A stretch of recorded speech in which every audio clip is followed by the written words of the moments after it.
Factory radios in cars have improved greatly over the last few years, but most still do not have enough bass to make our music sound full and rich.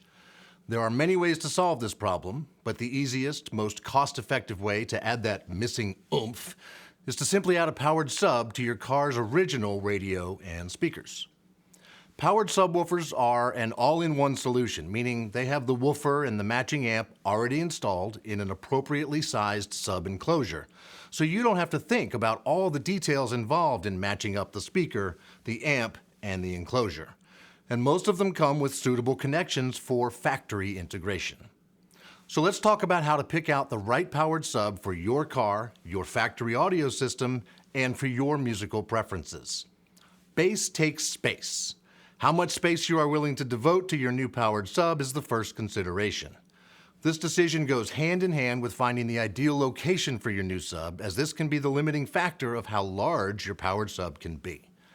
Many powered subs are very compact and can be installed under a seat, behind a seat, or tucked into a small space in your trunk or your hatch.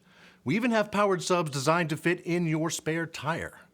These are some of our most popular subs because they can go almost anywhere. And if all you are looking for is low-end support for your music, these subs will get that job done. These compact powered subs are great for adding in the low frequencies found in most music. The punch of a kick drum, the bass guitar, deep voices, all will sound much fuller with even the smallest of our compact subs. When looking under or behind your seat to get an idea how much space you have available, it's a good idea to use a tape measure to get some actual dimensions so you don't find out the hard way that the sub you want won't quite fit where you want it to go. If you have a large vehicle, however, such as a minivan, a not-so-minivan, a big SUV or a pickup truck, and you don't mind giving up some grocery space and you want big bass, go with the largest powered sub you can fit. Larger enclosures with bigger subwoofers will do way more than simply bring your music to life. They'll add impact and punch to your system. You might even turn some heads as you roll through the neighborhood with the bass hitting hard. Here's some things to look for when picking out a full-sized powered sub. Should you go with a ported or sealed enclosure? Here's how to decide.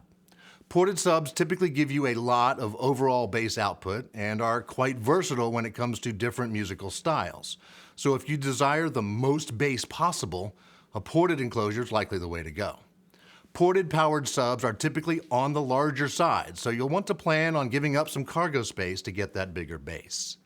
Sealed enclosures are known for being a little bit more precise, more musical, and might have a little less overall output compared to a similar ported sub, but should sound a tad more accurate.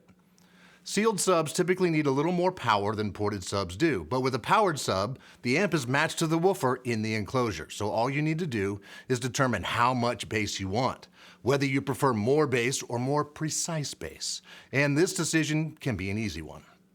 You'll also find a handful of Bandpass style powered subs. These have a single subwoofer mounted in both a ported and a sealed chamber. These subs are not common. They look really cool and they tend to give you a lot of output in a specific range of bass frequencies. Bazooka tubes are the OG powered sub. Bazookas are long, round, ported, tube-style subs. You can get them in a variety of sizes from a 6-inch up to a 10-inch woofer. And due to their size and shape, you will likely put them in a trunk or a cargo area. And the port should be aimed into a corner. This is called corner loading, and you get a lot more bass out of them when you do that. Woofer size is another important factor. Most powered subs only have one driver or speaker in the enclosure. Smaller drivers typically punch nice and hard, but don't do as well with the lowest bass frequencies. As the driver gets larger, typically you tend to get better bass at those really deep frequencies found in hip-hop and electronic music. You will notice some powered subs look like they have two drivers, but one of them will be called a passive radiator. A passive radiator is a speaker without a magnet or voice coil. You'll find them in an otherwise sealed enclosure, and when the actual bass driver moves in and out, it pulls and pushes the passive radiator in and out as well. So as you move more air, you get more bass. It's an efficient way to get more bass without needing more power and in a smaller enclosure. The amplifiers in powered subs can also be an indicator of how much bass you'll get from your new sub. The amps found in most compact powered subs typically put out around 80 to 200 watts RMS. If you want bigger bass, look for larger powered subs with amp power of 200 to 500 watts of power. Now that you know how to choose the style and size of the powered sub that's right for you, let's talk about the wiring connections you'll need. Many powered subs can be controlled by a bass knob that you install in the front of your car, so you can turn up or down the bass from the driver's seat whenever you want to. These bass knobs are often included in the box with the sub, or they can be purchased separately. If you need that kind of control, make sure to look for this feature. Also, some subs come with a quick disconnect plug. This makes it easy to remove the sub from your car to free up some cargo space without leaving loose wires that could short circuit your electrical system. Connecting a powered sub requires the same connections as a subwoofer amp. It'll need power wire run from the battery to the sub, a short ground wire connected to your vehicle chassis, and we'll need to make sure your sub can get music from your factory radio's outputs connected to the speaker level inputs or the preamp inputs on your sub. Some also need a remote turn-on wire installed. However, this is not necessary with most powered subs connected to factory radios, because the sub will turn on and off when it senses music on its inputs. First, let's talk power wire.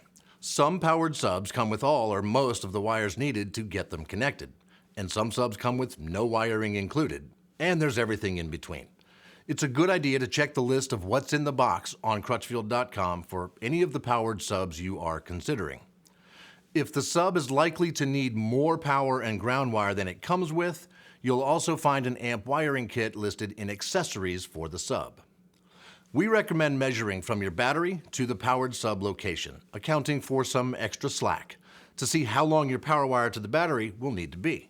If it's more than what's included in the box, add the amp kit. The only thing left is to figure out how to get it connected to your factory radio. For a lot of modern cars, there are OEM interfaces designed to connect to the factory wiring harness at the back of your radio or at your factory external amp location, which could be under a seat, in the dash, or in the rear of your vehicle. If one of these interfaces is available for your vehicle, it makes the signal connections much easier than hardwiring. And with some factory radios, these interfaces aren't just optional, they are required to get good sound from your factory radio and your subwoofer. If there's no fancy vehicle-specific OEM interface available for your car, you may need to hardwire the powered sub's speaker-level inputs to a set of your factory radio's speaker wires. This is usually done behind the radio or at the OEM amp location. It could also be done at the rear speaker location if you have, say, a sedan and your rear speakers are in your rear deck, with wires that are accessible from the underside of the rear deck in your trunk. The good news here is that pretty much all our powered subs have speaker-level inputs for this purpose. You don't have to choose your powered sub based on these connections. But when you do choose a sub, it's important to get the signal connections right. Some powered subs only have speaker-level inputs. Some have speaker-level and RCA preamp inputs. And some have just one set of inputs that can work with your factory radio's speaker-level signal or preamp level that you'll get when you connect it to an aftermarket radio's preamp outputs, or the outputs from an OEM integration adapter. Many modern cars with bass-level factory radios reduce the bass output as you turn your volume up.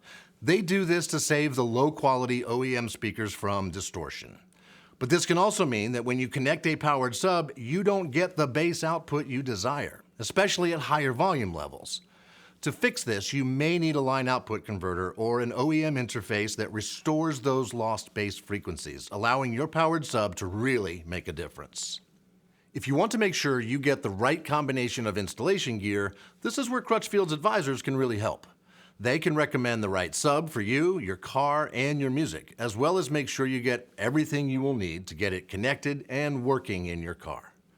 On top of that, you get free lifetime tech support with every purchase, so we can walk you through your installation and answer any specific questions that might come up. So reach out to us if you need any help at all.